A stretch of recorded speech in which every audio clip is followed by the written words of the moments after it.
So Seven Deadly Sins is getting a new movie called Grudge of Edinburgh, and it's going to be a two-parter film that's going to be releasing on Netflix next year in 2022. Here's something that honestly really needs to be said. We need to support this goddamn movie, and I'll give my explanations why, but first, hit that subscribe button and like as well to help show your support for the channel. We're very close to 1,000 subscribers, and it's very exciting. It seems like my goal at the beginning of 2021 is going to be made by the end of the year, like I stated, so it just makes me very happy to show people who are loving my content and are really showing their support. So I appreciate everything. And if you want to support the channel more directly, go check out my Patreon and my Ko-fi accounts to help with my channel directly. So, two announcements for the Seven Deadly Sins had come out this week. One for a sequel movie that is meant to bridge the end of the Seven Deadly Sins to the Four Knights of the Apocalypse sequel series, and the other is actually Four Knights of the Apocalypse related, which seems to have been confirmed, but there's no images or anything that I can go off of. I'd have to go back into it. But essentially, Four Knights of the Apocalypse is said to be getting an anime adaptation, presumably in 2022 as well, or 2023. I'll save the Four Knights video anime adaptation discussion for the end of the video, as that's not going to be as long. But the Seven Deadly Sins new movies, because it seems to be a Netflix exclusive, and it's going to be 3D CGI. Now, there's already a bunch of videos out basically talking about the disgrace that has happened with the Seven Deadly Sins anime over the past, and now it seems like this is the worst thing to happen to the Seven Deadly Sins since switching over to Studio D. And Studio D, like I mentioned a long time ago in a rant video I did back when the third season of the Seven Deadly Sins started, was essentially the fact that they didn't have enough time or budget to fully animate the series to the best of their abilities. And that still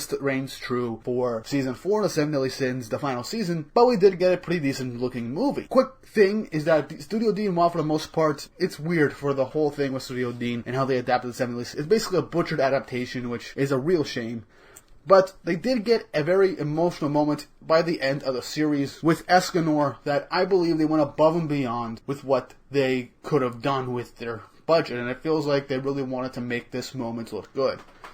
And that was the death of Escanor. They went above and beyond with how it's been portrayed, the music, and how they animated Escanor's death. When I first read it in the manga, I teared up, because Escanor, like many others, is my favorite character in the Seven Deadly Sins. And when I watched it, it also brought me to tears. The voice acting helped a lot also, but the studio really showed that it wanted to make this scene in particular look good. And I could forgive the horrible animation for the most part, because they sent off our boy in a very nice way. Now back onto the topic at hand. I personally believe that this new Four Knights of the Apocalypse anime season that can come out, if it has a new studio, but the Seven Deadly Sins Grudge of Edinburgh movie, which is a two-parter for Netflix, it could look decent if enough attention to detail is put into it, but it's 3D CGI, and it is very demonized by the community for a multitude of reasons, for the fact that a lot of times it looks janky, and now this trailer that we have been given, which is a very short trailer, which barely shows anything, just Tristan and some fodder enemies in an empty area of Britannia, and people basically compare it to a PS2 game, and even then people state that it makes PS2 games look bad in comparison. I think it's very harsh, but yeah, the 3D doesn't now look that great,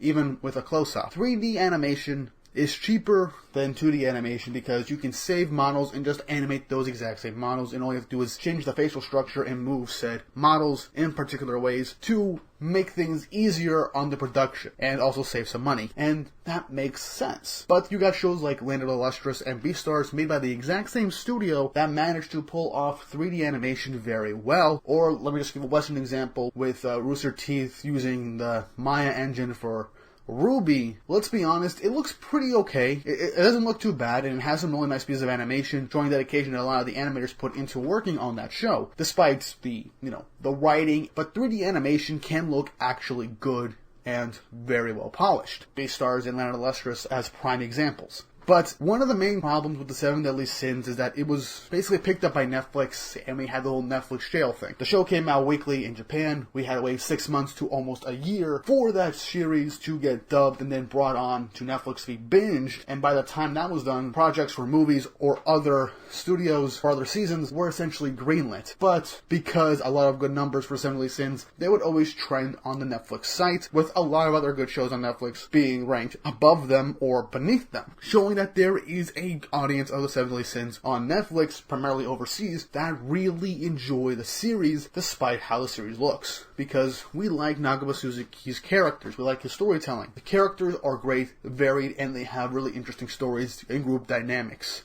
and relationships. which is what we want to see.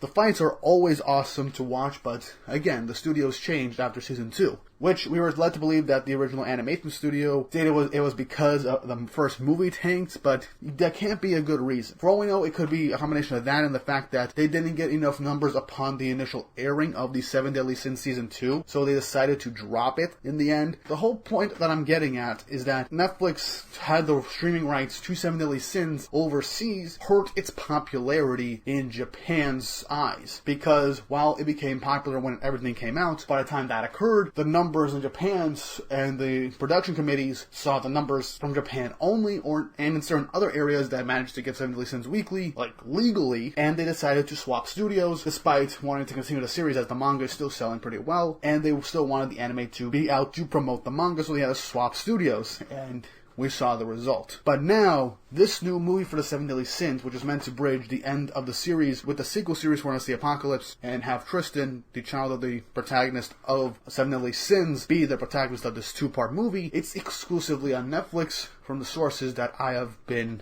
looking at. So if this exclusive deal to have these movies streamed on Netflix goes well, then maybe Netflix is going to be doing what it's doing now with like other anime like Homie Can't Communicate and Blue Period, will they'll air it weekly as it comes out in Japan. Or for all we know, the Four Knights of the Apocalypse anime could be brought onto Crunchyroll or Funimation, which I honestly doubt, since 7 Deadly Sins is part of the Netflix library, and Netflix will probably want to get the streaming rights to that series. The takeaway from this video, we should support this movie regardless if it looks bad, because since it's going to be basically brought out the exact same time across the world on Netflix in 2 parts, if the numbers show that this series is popular, perhaps the production committee that's in charge, or the company in charge of like the manga that want this promoted through an anime adaptation, will see that this series is loved by millions of people, and shows that the anime adaptation for Four Knights of the Apocalypse should be good. Which leads me into the Four Knights of the Apocalypse anime announcement. Now, from what I saw, it doesn't seem like it's 100% confirmed. People say that it's confirmed, but for all we know, it could have just been like the movie for 7 Deadly Sins, marketed as both for 7 Deadly Sins and Four Knights of the Apocalypse. But from what I can tell,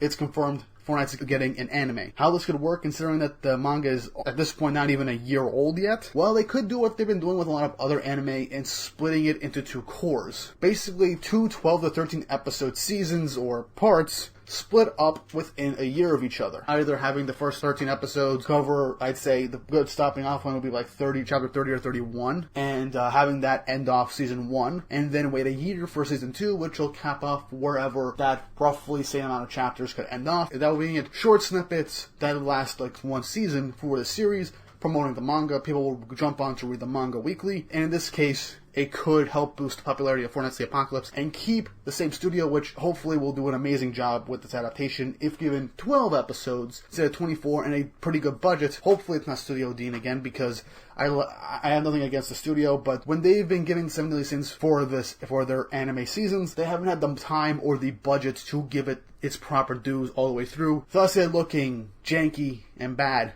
in comparison to the first 2 seasons. But yeah, hopefully the Four Knights of the Apocalypse, if this confirmation is 100% true, that the animation studio is a good animation studio, even if I haven't heard of it before, but it makes some good shit, then hopefully this will be a good business model. Because this is how I would do this if I was in charge of the anime production. Have each season be roughly 13 episodes, at least at the start. Adapt specific arcs and moments of the manga up to a particular good stopping off point. Wait a year for the manga to go even more ahead. That we have roughly maybe like a full year's worth of material to adapt. That is if the manga does not have material that will need to be split off at an awkward point. In which case the anime could take an extra couple of months, or maybe even an extra year off to do it. But that's just my thoughts and opinions. For all I know, it's confirmed that Four Knights of the Apocalypse is going to get an anime, but they haven't started production at all, or planning that this series will get an anime. For all we know, the full announcement will come out in 2023, and by then the series will be out for 2 years, and there'll be enough materials for a full 24-episode season. But yeah, that's my thoughts and opinions on the announcement of the 7 Deadly Sins movie and Four Knights of the Apocalypse anime. We should support this new 7 Deadly Sins movie, as it is going to be, from what I can see, released on Netflix worldwide. So let's make the numbers show that we like Nakaba Suzuki's work, because this movie is made by Nakaba Suzuki. It's written by Nakaba Suzuki, so you know it's going to be a good story. And it's going to be a 2-parter, so for all we know, he's going to be be able to tell an arc's worth of story within these two movies. So let's support this film regardless of how it looks, to show that we like this series, and to show that the Four Knights of the Apocalypse will also be equally as loved, and hopefully Netflix